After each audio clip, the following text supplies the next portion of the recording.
Tita, né? Sejam bem-vindos ao Lar da Senhorita Montrass para seguidores peculiares. E, mais uma vez, estamos em um evento muito peculiar. Esse é muito peculiar. Esse, a gente, é o rei da peculiaridade, que é o Zé do Caixão. Infelizmente, ele não está mais entre nós. Eu tive o prazer de conhecê-lo uma vez e fui muito feliz nesse momento. Ainda agradeço a Darkside Books por isso, porque foi num evento da Darkside que eu conheci ele.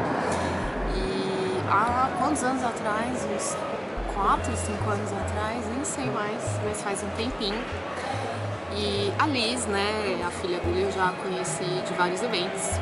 Mas enfim, existe aí um filme perdido, que ele foi trazido novamente, que chama A Praga. E ele foi refeito, remasterizado. A gente vai ter todas as informações pra vocês. Eu dei uma lida na matéria e tudo mais. Tem produtor muito incrível, tem roteiro muito incrível. Mas vai ter hoje uma mesa de debate, vão ter entrevistas antes da gente assistir o filme, porque é meio que uma pré-estreia, porque esse filme vai estar aí nos cinemas, vai estar no Petras Belas Artes, aqui em São Paulo. Tem toda a programação aí no arroba que vai estar aparecendo aí pra vocês. Mas hoje a gente está vendo de uma forma especial. Se a gente puder gravar, a gente vai gravar pra vocês e mostrar alguns trechos. Eu tô curiosíssima para saber como foi o processo. Parece que eles tiveram que refazer cenas, o áudio, a dublagem. E, gente, a história tenebrosa. Daquele jeitinho, né? Do cinema. Amaldiçoou o casal feio, porque mexeram com ela, pelo visto. A gente vai ver a história. Então tem um casal lá, o Juvenal e a mocinha lá. E assim, é aquele negócio, direção de fotografia maravilhosa, textura pra um caralho, que eu adoro. Vocês sabem que eu, como fotógrafa, eu amo uma textura, eu amo um granulado. Então sejam bem-vindos, você que é novo aqui, se inscreva, deixe seu joinha para dar engajamento. Quem quiser apoiar, entra na área de membros do canal, é esse site que está aparecendo aqui do Catarse. Ele é a área de membros, onde você apoia e recebe recompensas. Então, faça parte, porque me ajuda muito. Todo esse investimento é para os vlogs, é pra gente estar pagando momento lanches, é pra gente estar pagando Uber, gasolina, enfim. Ele é muito bem gasto. Então, sejam bem-vindos. Eu espero que vocês gostem desse vlog, que hoje é muito peculiar. Saí da fenda só pra vir pra fenda do além, praticamente, pra ver esse filme muito incrível, que eu tenho certeza que vai ser muito... Eu não preciso nem falar, já vou dar 5 caldeirões, porque é uma pérola. Então a gente vai assistir, mas eu vou também depois contar pra vocês o que eu achei. Momento lanche, porque a gente tá aqui no Centro Cultural São Paulo, né? Aquele onde rolou a PocCon. Hoje tá vazio, né, Piculis? E aqui é muito bonito, porque você pode vir e usufruir do lugar abertamente. Ele é de graça. Ele tem uma biblioteca, ele tem espaço. A maioria da galera vem aqui dançar, treinar. E tem uma lanchonete. Da última vez a gente tinha vindo e o Bardo falou que tinha a coxinha vegana. E eu fiquei com vontade. Então, como a gente chegou cedo, eu já vim comer, momento lanche. E eu vou experimentar essa coxinha vegana do café aqui do CCSP.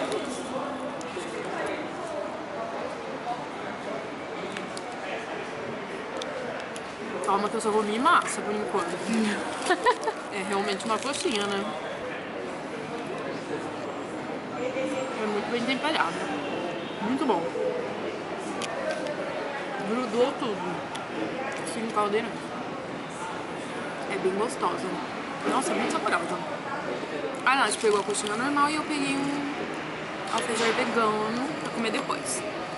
Então, momento lanchos bem rapidinho pra vocês. Então você pode vir aqui no centro. Ele fica na Liberdade, na Vergueiro, na Rua Vergueiro. E como eu falei, é aberto. Você pode usufruir dos lugares. É bem gostoso. Se fosse perto da minha casa, eu ia vir sempre. Eu ia vir praticamente trabalhar aqui. Porque tem gente que vem, traz um notebook, senta aqui. Tem outras áreas também. Então, vamos ver como vai ser. Aí a gente vai contando pra vocês.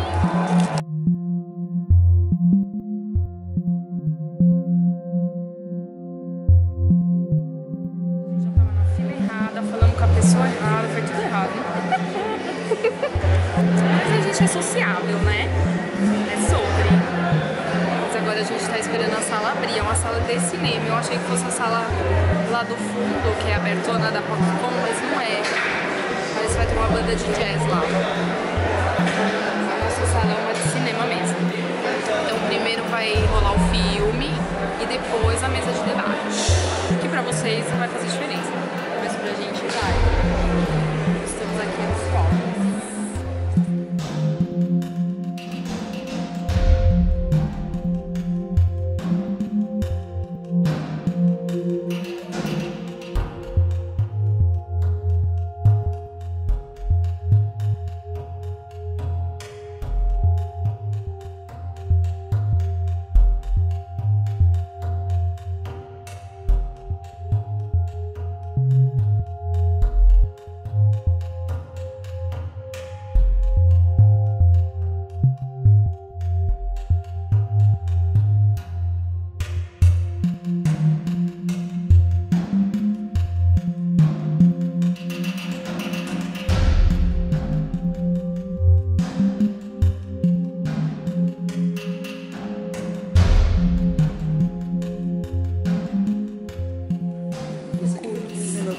Eu pedi pro pessoal da Feida, os peculiares da Feida, pra torcerem pela gente. Quando eles acenderem velas, que a gente ganhar o pôster. Gente, eu vim falando que eu queria esse pôster, nem foi pra comprar. É sensacional, a pessoa que fez a arte. Acho maravilhoso. Então, assim, torçam pela gente. Eu sei que já foi pra vocês, mas já ganhamos, peculiares. Não, a energia é válida. A gente já ganhou. Vocês vão ver esse pôster no final do vídeo. Não sei se... quantos pôsteres são. Pôsteres, sei lá. Não sei quantos são. Mas é um cupom pra mim e um pra Nath. A gente tem 2 chances. A gente quer esse pôster na sede peculiar, porque a gente já tá projetando a sede peculiar. Isso mesmo. Eles são maravilhosos. Essa sala aqui é maravilhosa, eu não sei de onde. Olha, surgiu essa sala do nada.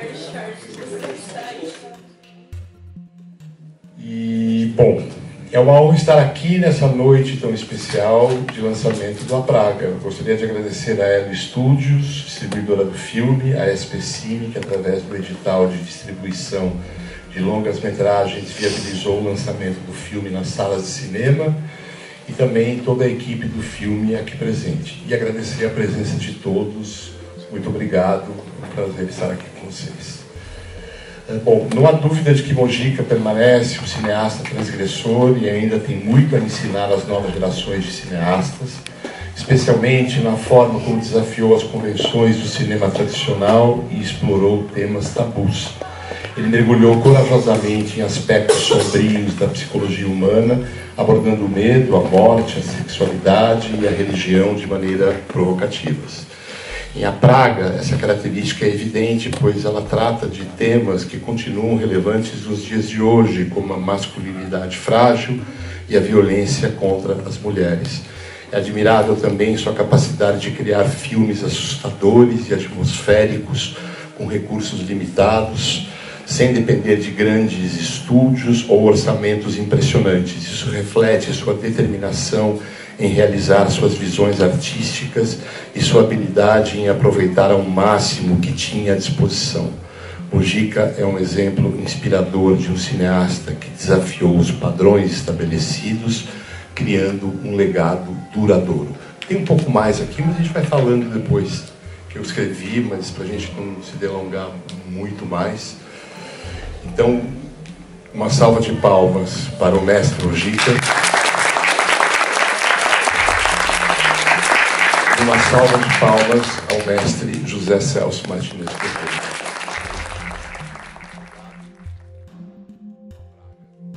Mas como tem essa coisa que a gente fala e depois abre para perguntas, eu queria fazer o contrário. Eu queria saber um pouco o que vocês acharam do filme. É possível? Vocês podem falar um pouco sobre o filme? Por favor. Sobre o Super 8, né? Ele foi filmado em 1980, o filme. Sim. Em 80 o Super 8 já já tinha passado da fase dele, né? Ele comprou pela sua opção, se ele conseguiu filme, material, ou o que ele tinha na mão. O Gica estava naquele momento que muitos diretores da boca do lixo estavam perdidos, né? Não tinha aquela efervescência da boca dos anos, final dos anos 60 e dos anos 70, foi terminando, né? Candeias fez um filme sobre Festa na Boca, que é uma festa de despedida da boca, e o filme data de 74.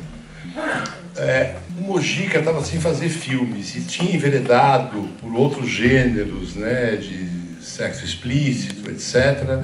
24 horas de sexo alucinante, 48 horas de sexo alucinante. Antes, né, depois, mas tinha feito outros já, né? E aí, a história que o Mojica me contou é que um japonês tinha um laboratório na boca, aberto um laboratório, e que ele prometia ampliar o Super 8 para 35mm com a maior perfeição. E ele ganhou um Super 8, ou o japonês deu um Super 8, e ele foi lá e falou, eu quero fazer o A Praga. E fez o A Praga em Super 8, mas tendo na cabeça que ia ampliar para 35mm. Então, o Mojica nunca tinha filmado antes, salvo engano, em Super 8, né? O Mojica é um cineasta de 35mm, mas filmou alguns filmes, acho que em 16, como... No começo. Fala. Meu pai, se vocês conhecem, né, quem lembra do filme Amadeus, né, que mostra o Mozart, né, é um gênio, né, musical aos 5, 6 anos de idade, né?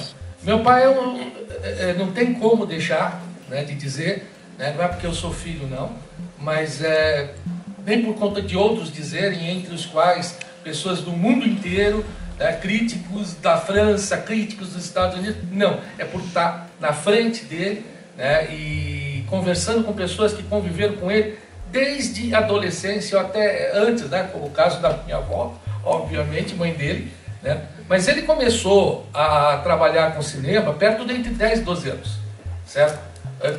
Quando o meu avô disse que ia dar uma bicicleta para ele, como meu pai morava no cinema, certo? Meu avô era o gerente, minha avó era a dona da bombonière do cinema, no cinema não era deles, né? Eles residiam lá como zeladores. Aí ele disse, pai, eu não quero uma bicicleta, eu quero uma câmerazinha, certo?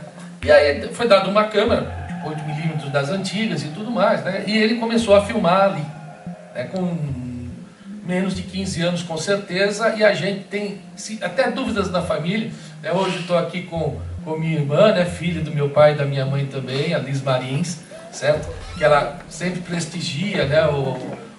Tudo que se refere, né, ao meu pai, a mim, né, e agora com a Praga, né, está sempre junto com a gente, né? Então o que a gente conhece do nosso pai, né, é exatamente isso. Ele tinha, eu dizia para as pessoas que meu pai não tinha 2 olhos, ele tinha 2 lentes, né, porque ele, diferente dos outros diretores, quando chegavam nos lugares, né, o diretor sempre começa. Meu pai não fazia isso. Meu pai olhava tal e falava, vamos filmar aqui. Eu falei, pai, tem certeza? Claro, eu sei como vai ficar depois de montado. Depois de montado, né? Então é o sistema dele. E o filme tem alguns efeitos, né? Por exemplo... A mancha no ventre. Não, a mancha no ventre não. Tem alguma coisa na mancha no ventre? É gelatina. Ah, não, aquilo lá é uma geleia de morango. Uma geleia de morango. Né? Posso adicionar isso? Claro, eu acho que você vai favor. falar sobre isso. Que você falou das ranhuras nos filmes. Ele fazia isso no pós ou o filme já tinha toda esse granulado, porque na parte que ele tá sonhando, a gente vê que aquela parte do filme, da película, é bem utilizada, né? Ele é 8mm que naturalmente Naturalmente, grão, né? mas ele não mexia nisso depois também. Não, aquilo foi natural mesmo. O Mojica mexeu na truca, como é que chama aquele outro equipamento? Quando ele fez o A Meia-Noite, que tinha lá os desenhos, os efeitos do Cruz-Crop, como é o primeiro nome? Indrikis Cruz-Crop, que era um sueco que estava por ali, fazia filmes no cinema brasileiro, já tinha feito coisas na Veracruz, não sei o quê. E apaixonado pelo Mojica, o Mojica precisava fazer uns efeitos na truca e ele fez para ele. Então, assim, que eu saiba... É natural. E essa ranhura, ela é da deterioração do suporte. Nesse caso, sim. Tá? Agora, se você pegar o Estranho Mundo de Zé do Caixão, por exemplo, né, você tem outros filmes dele em que realmente ele desenhava, né, ele não, cima, né? Algumas pessoas Sim. desenhavam, por exemplo, raio, você precisa de um raio. Por Como é que ele vai fazer um raio? Vai pegar uma faísca. Os bebês, né, tal. principalmente, né, no começo. Quanto custa o equipamento? custa 10 mil reais. Não. Riscava ali o raio. É porque exatamente na cena dos sonhos é que tem muito mais efeitos no filme ali. É muito incrível, porque se é natural, foi no momento perfeito, né? Mas ele não chegou, na praga, ele não chegou a mexer nesse nível no filme, né? Então, Gustavo, e é muito natural, é incrível. Fora o Gustavo é o montador do curta, tá? Nosso parceiro há muitos anos já, a gente fez muita coisa juntos. Fala, Gustavo. Na cena do sonho, falando especificamente, a gente incorporou bastante de grãos, de sobras de película, que ele tinha filmado, sabe, mais como teste de elenco. Porque o que acontece? O Mojica. Exato, o Mojica, aquele pesadelo do Juvenal, o Mojica filmou 7 segundos. E esses pesadelos entram na montagem que eu fiz 3 vezes. Entendi. Então a gente teve que sambar para fazer 7 segundos renderem muito, sabe? O que aconteceu? Para fazer os pesadelos, o Mojica falou: usa cenas dos meus filmes. Falei: mas eu não vou fazer isso, não, eu vou tentar resolver com o material aqui e tal. Faz o que você quiser. E aí a gente achou 2 rolinhos e também digitalizou em 4K, que eram testes de elenco que ele tinha feito, como o Gustavinho falou agora. Muito incrível. Né, nos anos 80. Nem sei se eram testes para o A Praga. Talvez fossem. Porque também eu achei um outro extra, que é um outro ator fazendo o Juvenal. Nossa. Que não deu certo, não sei porquê, nunca perguntei isso para ele. Então ele entra meio provocando o Juvenal num daqueles delírios na montagem. Isso não estava no roteiro, mas entrou na montagem. Como se a Marina, a Sylvia Glass, estaria com outro homem no mesmo ritual que outrora ele frequentou, pedindo para ser ajudado, para se livrar da bruxa, etc. Então tem essas coisas.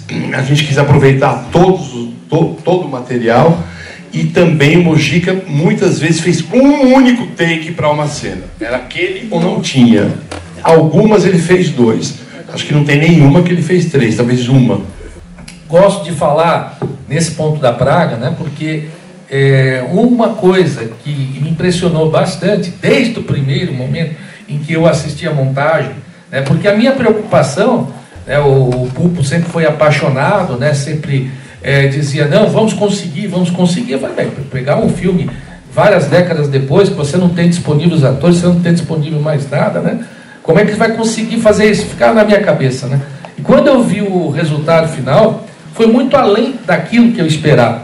Né? Por quê? Porque além do que foi filmado pelo meu pai, né, no material que depois, já na edição, né, não foi nem na segunda filmagem, já na edição foi acrescentado, tá? Ele foi extremamente coerente com o que a gente pode chamar de a estética mojiquiana, né? Que é uma coisa muito fácil, né, de se, para quem conhece a obra, de se reconhecer. Os planos fechados, às vezes as sequências que até parecem intermináveis, né, que era uma facilidade que ele tinha de fazer também. Para quem não conhece, né,